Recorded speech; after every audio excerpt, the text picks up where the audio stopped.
Hey guys, how's it going? Kripp here. So today we're not going to do a Hearthstone video, we're going to do a Diablo video. And basically I want to go over what's going to be going on the stream and a little bit on the YouTubes in the coming week. So Diablo 3 has been out for a while, and more recently, if you guys have no clue about the game anymore, they've had like seasons, which is kind of like ladders of Diablo 2, which is kind of like a soft reset of a part of the game that you can play from a fresh start. And it's pretty cool because starting out in Diablo 3, you get a lot of cool upgrades, you get a lot of cool items right away. It's actually difficult to play the game when you don't have any gear, and of course when you start from nothing, that is exactly the case. Now, before I get into what's going on in Diablo and all that kind of stuff, I want you guys to know, the Hearthstone fans out there, as it so happens, I have been playing Diablo 3 for quite some time in the past, and people have regarded me as a pretty good Diablo 3 player. We did get the world first hardcore Inferno Diablo kill. Of course, this is when the game was hard and it actually mattered to do anything in the game, but the game is pretty easy and it's really just something that you do with friends, and after like a week or two you get bored because you have really good gear, and well, you do something else. And at that point I'll probably play Hearthstone again. I'm planning on playing Diablo 3 for about a week. I'll be playing on hardcore, so that might be cut short a little bit. But in the meantime, because Diablo 3 really doesn't have that much new content, at least not compared to the last season, which was a few months back, I probably won't do all that many Diablo 3 videos on YouTube. So if you still dig the Hearthstone YouTube videos, you guys can continue to check that out. And if you hate watching me play Diablo, well, you can watch me play Hearthstone probably about a week from now. So now onto the Diablo stuff. The thing's coming out for me. For the Europe, it's coming out like 6 CET, and that's 3 hours after I normally end the stream on Friday, which is in about 2 days. And the problem with that is I don't really want to play for 3 hours, then go to sleep, then start the stream again. So we're basically starting at the start of the stream, which is going to be like 12 to 13 hours after the season normally starts. But I think it'll be a lot of fun, and I think you guys should check it out. It is going to be a change of pace, but I think I'm getting the most out of the game. I'm going to be playing the game with my girl, with a lot of friends that I've played a lot of games in the past, like Sandown, like a lot of people that you guys might know from the Diablo days, the PoE days, just for fun, you know? I'm playing Monk. Yes, I know Monk is considered pretty OP right now, but I'm playing it because it's really the only class I haven't played for any reasonable amount of time. I did level up Monk and make a Monk video the last time I played Diablo 3, but I didn't actually play that Monk, and that Monk was more or less of a joke. It was like a 0 DPS Monk that you just stand there and absorb damage, and I did a pretty good job at that, but didn't do too much else. So I want to go over a few things. When the stream happens, it will be my grill and I. You will see the grill cam. You will see the grill on stream, so it's going to be a little bit of a different one. I will have to use the headphones, so the sound will be a little bit different, and the pace of the stream will be a little bit different. When I play Diablo, I'm a little bit more focused on the game than I am in Hearthstone because, well, I really try not to die because it's hardcore. Because when you die in hardcore Diablo, it really sucks because you have to level up your ass again, so that kind of blows. In Diablo 3 and Season 2, there's quite a few changes. They changed some of the monk set items. That's why a lot of people are playing monks, because now they're considered pretty OP. And they are getting, well, there's going to be a lot of introduction of new items, a few new gems, a few new goblins. I'll include a link to all the cool new shit in the description if you guys want to check that out. But just to be brief, they're making these monk-only bracers, the Gundo gear, and Exploding Palm Explosion applies, Exploding Palm effect, all those hit by it. So that's really cool. And I'm going to show you guys kind of the idea of the build that I want to play when the season is launched. Now in Diablo 3, the type of character that you play really has to do with the gear that you get. So I have played a little bit. I made a monk already, so technically it won't be the first time I'm playing monk, but it's going to probably be a little bit different. I'll probably switch it up to dual wield and try to make like a permanent immunity build, see what I get.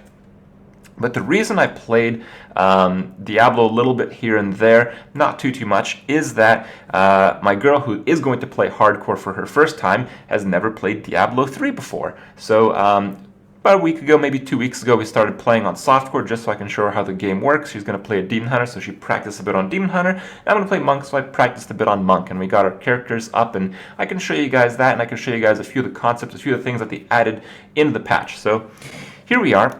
The patch is already out, so It's just that Season 2 is not out yet. It will be out in a couple days. So I can show you guys the main changes here. So the main is, yes, there's legendaries in the game, but now there are ancient legendaries. So apparently, while I dispute this a little bit, 10% of the time when a legendary would drop, it drops as an ancient version of that legendary. Now, from my experience, if you're playing on like Torment 1, I don't think I've ever gotten a ancient legendary on Torment 1, or maybe I got like one of them on Torment 2.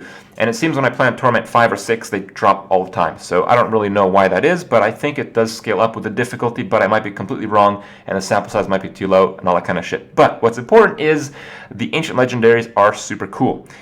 They have their stats buffed by roughly 30%, but not all stats are buffed by 30%. You can see here on this Sunder that the damage range is buffed, the dex is buffed, the vitality is buffed, but the damage percent is still capping at 10. And if you're an older Diablo 3 player, you can kind of see that in the ring. So the dex is buffed, but attack speed, crit damage, crit chance, that's all the same. So, you know, it's not really too big of a deal.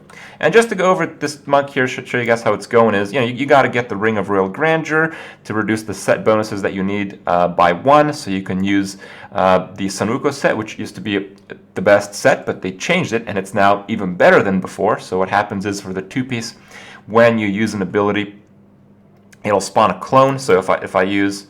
I guess it doesn't do it in town, but if I use Cyclone Strike, or if I use Exploding Palm, or one of the other abilities listed, it will spawn a clone that will blow up for 1000% weapon damage, and that goes off of your highest element. And when the clone explodes, it buffs your damage of exactly those skills during the next 3 seconds by a multiplier of 6, so plus 300%, so yeah, times 6. So a lot of damage. So if you use those abilities, you want to use them as much as possible, not have generators. You want to kind of just generate a lot of spirit. That's where you get the boots that makes you have double allies, and the allies give you spirit by 4 times 2, so it's 8.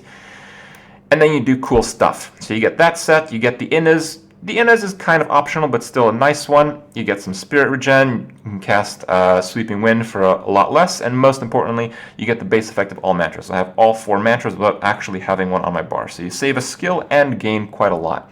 And the reason I use Cyclone Strike, and a lot of people like to use like Wave of Light and stuff, is I think Cyclone Strike is a very safe way for the group to play in hardcore, and I think it synergizes very well with Exploding Palm.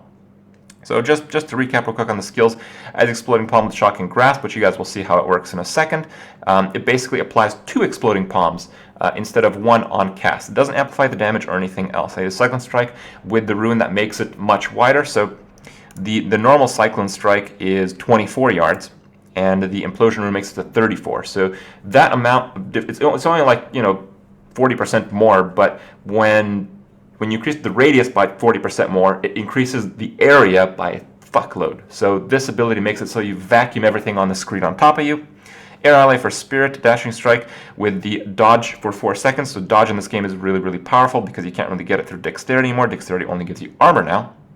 Sweeping Wind, 8 spirit per second, and combined with Air Ally, that's enough. Epiphany, just because. Normally I'd have like a mantra here. Beacon of Vitar, whatever. Okay, so shit's pretty easy. I just want to show you guys a little bit of gameplay so you guys can see kind of how it happens here.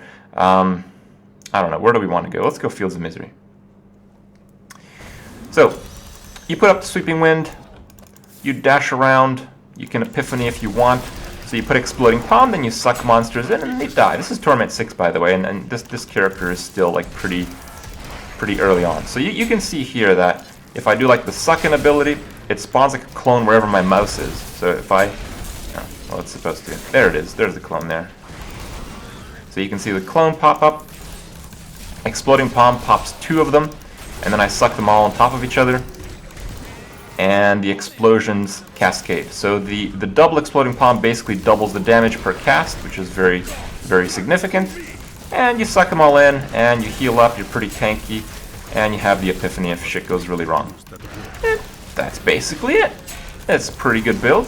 Obviously, like I mentioned, when you're playing the game, there's a lot of things that you change up based on your gear, so most likely the character on hardcore will not resemble this one, at least for a very long time, if ever. You know, I might go with a different build, but a lot of people had some questions about the build, and I do want to say that with the Exploding Palm build, if you're doing the Cyclone Strike stuff, you're really just looking for the most powerful weapon that you can find that has the highest damage range possible. You see I blew that guy up, that was pretty easy peasy, and pretty much an ancient mace is all you want. That's why Sunder, even though it's normally a really, really shitty weapon, in my case, it's pretty damn good.